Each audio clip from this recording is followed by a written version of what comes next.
My half-sister was cheating, so I exposed her and accidentally revealed our father's secret infidelity that created her. Hello, everyone. I'm really hoping for some perspective here because my family life has completely imploded, and while I think I did the right thing, the fallout has been massive. Some details might be changed slightly just in case anyone I know stumbles across this, but the core events are all true. So, let me set the stage. I am Clara, 30 years old, female. My husband Thomas is 32. We have been married for 5 years, together for 8, pretty solid, you know. The main players in this drama are my father, let's call him David, who is in his early 60s, and my half-sister Natalie, who is 28. Yes, half-sister. That is kind of central to the whole mess. My mother passed away from cancer about 10 years ago, which adds another layer of complexity and grief to everything. My father, David, had an affair many years ago when my mother was undergoing her first round of cancer treatments. It was a devastating blow to our family, obviously. My mother eventually chose to stay with him, a decision I never fully understood but respected. The affair resulted in Natalie. Her mother was not really in the picture long term, and after a few years, my father gained full custody. So Natalie came to live with us when she was about 4 years old and I was 6.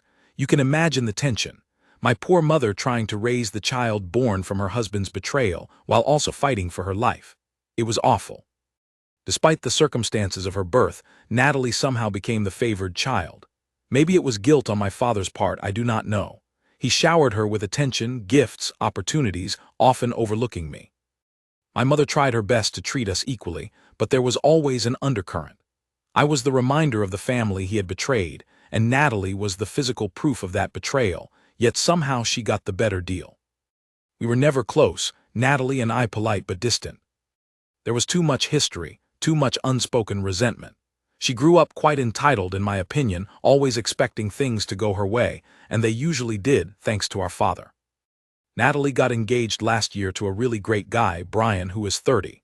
Brian is genuinely lovely, kind, successful, comes from a nice family. Everyone was thrilled for them, including me, surprisingly. I thought maybe this would be a chance for Natalie to mature, to build something real and stable. Brian absolutely adored her, treated her like a queen. They were planning a big wedding for next spring. Now here is where things get messy. About 3 months ago, this past summer, I started noticing some odd things. Natalie was being unusually secretive with her phone, constantly texting late at night, ducking out of family events early with flimsy excuses. Thomas even mentioned she seemed distant and preoccupied lately. At first, I chalked it up to wedding planning stress. Planning a wedding is notoriously difficult. I remember it well from my own experience with Thomas. But then, something specific happened. We were all at my father's house for a Sunday barbecue. It was a typical gathering, my father holding court, Natalie basking in the attention as the bride-to-be, Brian being his usual charming self. I went inside to use the restroom, and Natalie's phone was lying on the hallway table, buzzing repeatedly. Usually, I would never dream of looking at someone else's phone. It feels like a huge violation of privacy. But it buzzed again, and the screen lit up with a preview message. It was from a name I did not recognize, and the message itself was, well, it was explicit. Something along the lines of "I cannot wait to have you again, last night was amazing." My blood ran cold. It was definitely not from Brian. I felt sick. I quickly moved away, my heart pounding. Should I have ignored it? Probably. But the image of my mother, her pain when she found out about my father's affair, flashed in my mind. I could not just pretend I had not seen it. Over the next few weeks I was tormented. Did I tell Brian? Did I confront Natalie? Did I tell my father? Brian deserved to know, did he not? Getting married is a huge commitment, and he deserved to know who he was committing to, but confronting Natalie. She would deny it, call me jealous, turn it back on me, telling my father.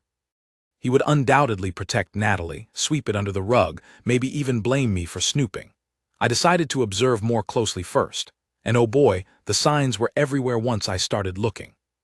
The late-night calls she claimed were work-related. The sudden weekend trips with girlfriends that Brian was never invited to. The way she deflected questions about her schedule. I even saw her once, downtown, getting into a car with a man who was definitely not Brian. They looked very comfortable, very intimate. I did not get a good look at his face, but it was enough. She was cheating, no doubt about it. The final straw came about a month ago. Brian was planning a surprise engagement party for Natalie. He called me, excited, asking for help with the guest list and decorations. He was so genuinely happy, so in love. Hearing the joy in his voice, while knowing what Natalie was doing behind his back, made me physically ill. I felt like such a hypocrite, helping him plan this celebration of their supposed love. Around the same time, Natalie did something particularly callous. My mother had left me a specific piece of jewelry, a sapphire necklace that was her grandmother's. It held immense sentimental value. Natalie knew this.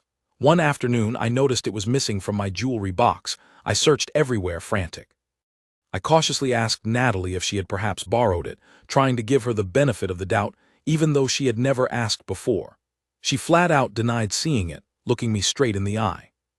A week later, I saw a picture she posted on social media from one of her mysterious weekends away.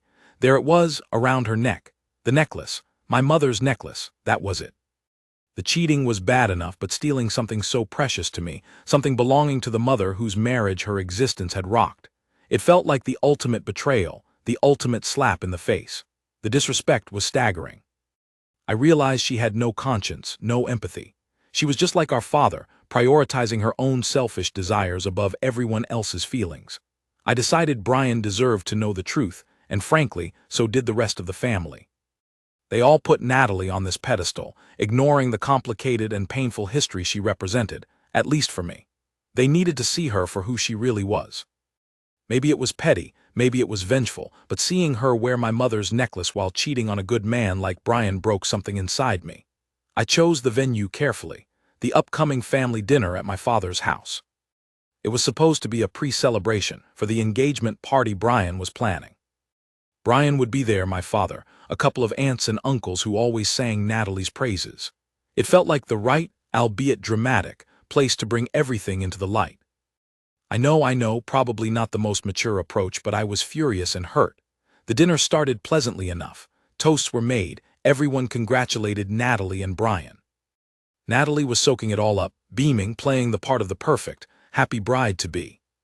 Brian looked at her with such adoration it made my stomach churn. My father was glowing with pride, talking about the wedding plans. I waited until dessert. Then I cleared my throat. Everyone looked at me. Thomas squeezed my hand under the table. He knew something was up, as I had confided in him about Natalie's cheating, though not about my plan for the evening. He was supportive of me telling Brian, but probably would have advised a more private setting. I started calmly. I looked at Brian first. Brian, I said, there is something you need to know about Natalie. Natalie immediately tensed up, her eyes darting towards me nervously. I then laid it all out.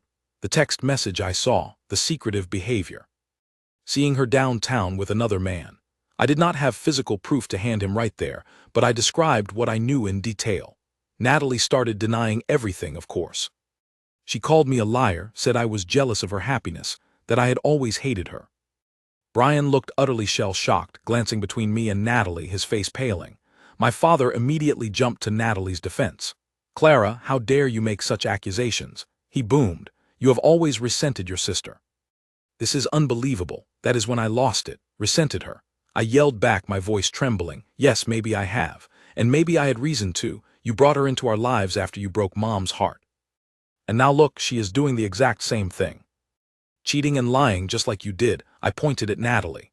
"And you wearing Mom's necklace while you sneak around behind Brian's back. You stole that from me. How dare you?" The room went deathly silent. You could have heard a pin drop.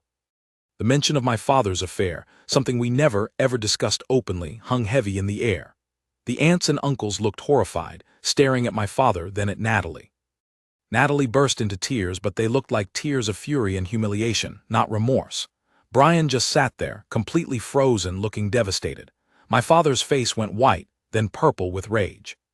He started yelling at me, telling me I was cruel, vindictive, trying to destroy the family.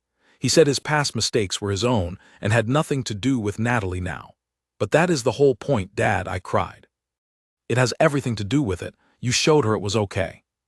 You normalized deceit in this family.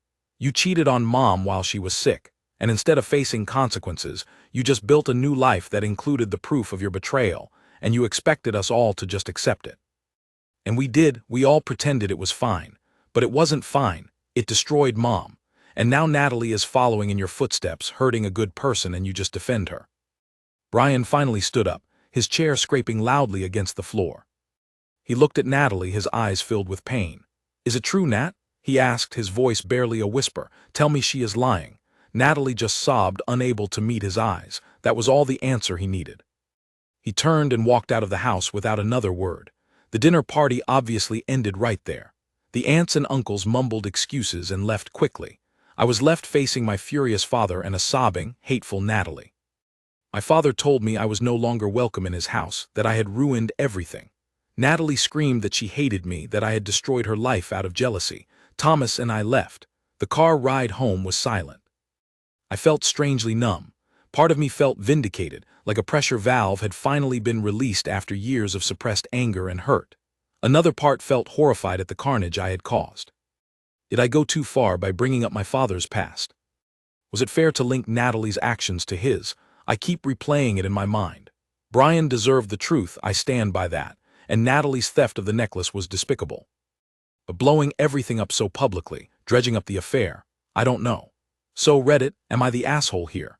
Did I do the right thing by exposing Natalie's cheating and theft, even if it meant bringing our father's infidelity back into the spotlight and potentially shattering the family for good? Help me out here, Reddit. Update 1. Wow, okay. I genuinely did not expect this post to get so much attention. Thank you all so much for your comments, your judgments, and your support. Reading through everything has been overwhelming, but also incredibly validating in many ways. It helps to know I am not completely crazy for feeling the way I do. There were a lot of NTA, not the asshole votes, with many people saying Natalie and my father got what they deserved, but also quite a few ESH. Everyone sucks here, pointing out that my delivery could have been better, which, fair enough. Drama at the dinner table is rarely the best approach, I concede that. So, what happened next? The immediate aftermath was intense, as you can imagine. Brian did not return my calls or texts for several days. I was worried about him, honestly. Thomas reached out to one of Brian's friends, who confirmed Brian was devastated but okay, staying with his parents. Eventually, Brian did contact me. We met for coffee. It was awkward and sad. He thanked me for telling him the truth, though he wished it had happened differently. He said he had suspected something was off for a while, but kept making excuses for Natalie. Seeing her reaction at the dinner, her inability to deny it, confirmed his worst fears. He also told me Natalie had apparently confessed everything to him the day after the dinner, admitting the affair had been going on for almost 6 months. He broke off the engagement immediately. He seemed heartbroken but also resolute. He deserved so much better. He also told me he got the engagement ring back from her, which felt like a small victory for decency. Natalie and my father are definitely not speaking to me. Natalie has blocked me on everything. My father sent me one furious email reiterating that I had betrayed the family, aired our dirty laundry, and acted out of spite. He accused me of using Natalie's mistake to punish him for the past. He demanded I apologize to Natalie and try to fix things. I have not responded. What would I even say? Sorry I exposed the truth. Sorry I would not let her cheat and steal without consequence. I do not think so. The aunts and uncles who were there are divided. One aunt called me privately to say that while she was shocked by the scene, she understood my frustration and admitted they had all enabled my father and Natalie for too long, sweeping the past under the rug. She said my mother deserved better. That conversation meant a lot. Another uncle, however, sided with my father, telling Thomas that I had been unnecessarily cruel and should have handled it privately. So, the family is definitely fractured. As for the necklace, Natalie apparently threw it at my father during one of their arguments following the dinner disaster, screaming that it was cursed or something equally dramatic. My father, surprisingly, contacted Thomas and asked him to come pick it up. Thomas went over there. I could not face going myself. Apparently, my father was subdued, looking tired and old. He gave Thomas the necklace without much conversation and just said he hoped I was happy now. Thomas said the atmosphere was bleak. So I have my mother's necklace back, which is a huge relief. Holding it again felt bittersweet. Thomas has been my rock through all this. He agrees Natalie needed to be exposed but thinks the way I did it, especially bringing my father's affair into it so publicly, probably caused more damage than necessary. However, he supports my decision to stand up for myself and for Brian, and he is furious about the necklace theft. He's ready to cut ties with my father and Natalie if that is what I want. Right now, I am feeling a mix of relief, sadness, and anger. Relief that the truth is out, sadness for Brian and the complete mess this has become, and lingering anger at Natalie and my father for their behavior. I'm not sure if apologies are possible or even wanted at this point. I am focusing on my own peace and my marriage with Thomas. Thanks again for listening, Reddit. Your input really helped me process things. Update 2. Hello again, everyone. It has been about 6 months since my original post and first update. Again, thank you for the continued messages and support. It is wild how many people connected with this story of complicated family dynamics and infidelity. Life has definitely shifted gears since that explosive dinner, so the biggest news is that Brian seems to be doing much better. We have stayed in casual contact, grabbing coffee occasionally. He went through a rough patch naturally, but he is resilient. He told me recently that escaping that marriage was the best thing that could have happened to him, even though it hurt like hell at the time.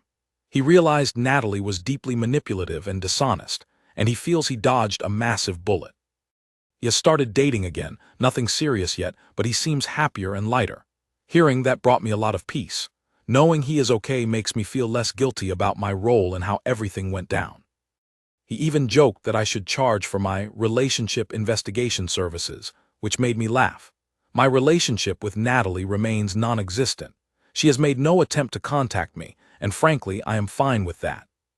From what I hear through the family grapevine, mostly that one supportive aunt, Natalie is struggling. Her affair partner apparently dumped her shortly after the engagement ended, wanting no part of the drama. Serves him right, too.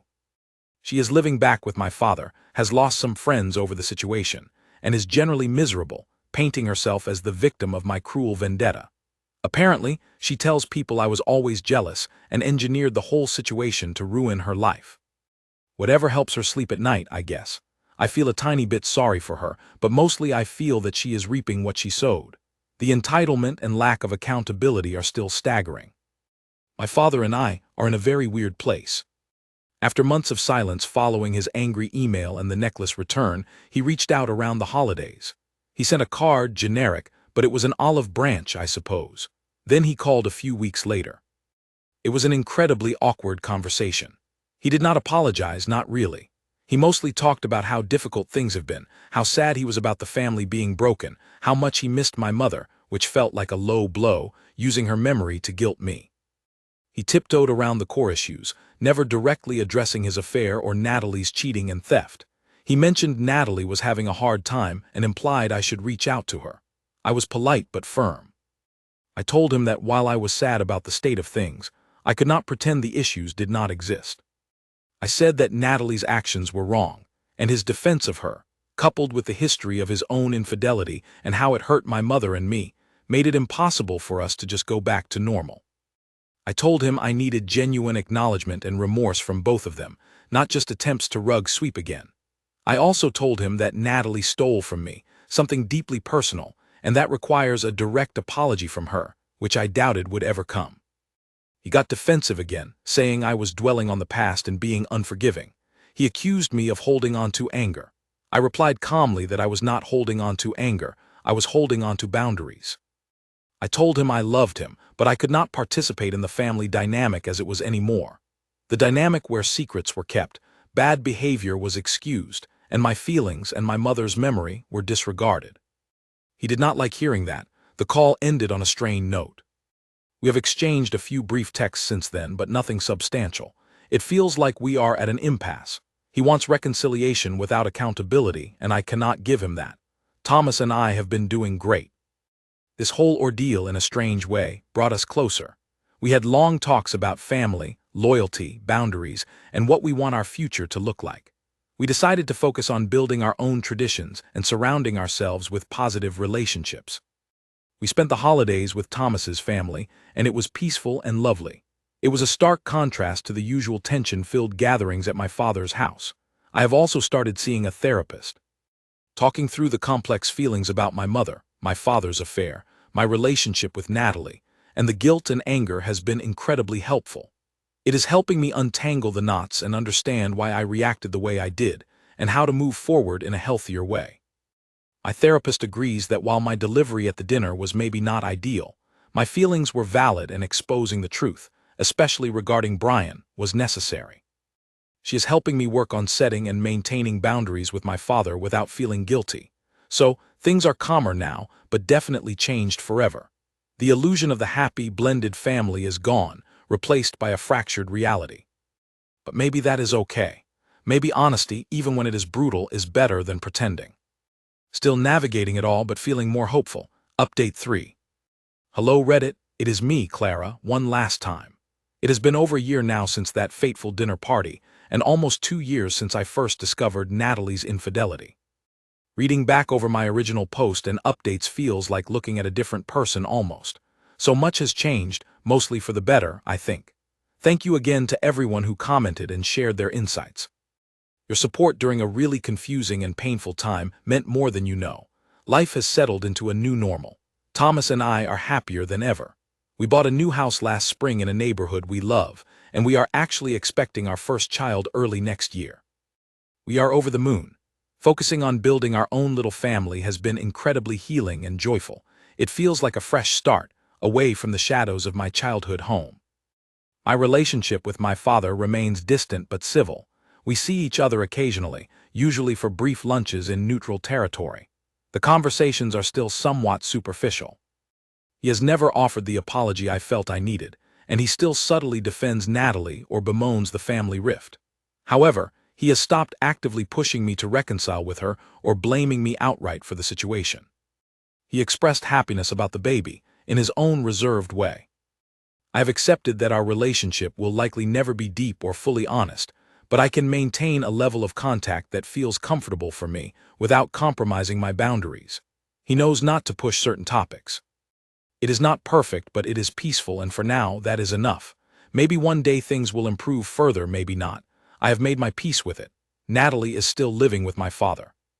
From what I hear indirectly, she dated someone else briefly, but it did not last. She is working but seems generally adrift. She has never reached out to me, never apologized for the cheating or for stealing my mother's necklace. At this point, I do not expect she ever will. I harbor no active ill will towards her anymore, mostly just indifference mixed with a little pity.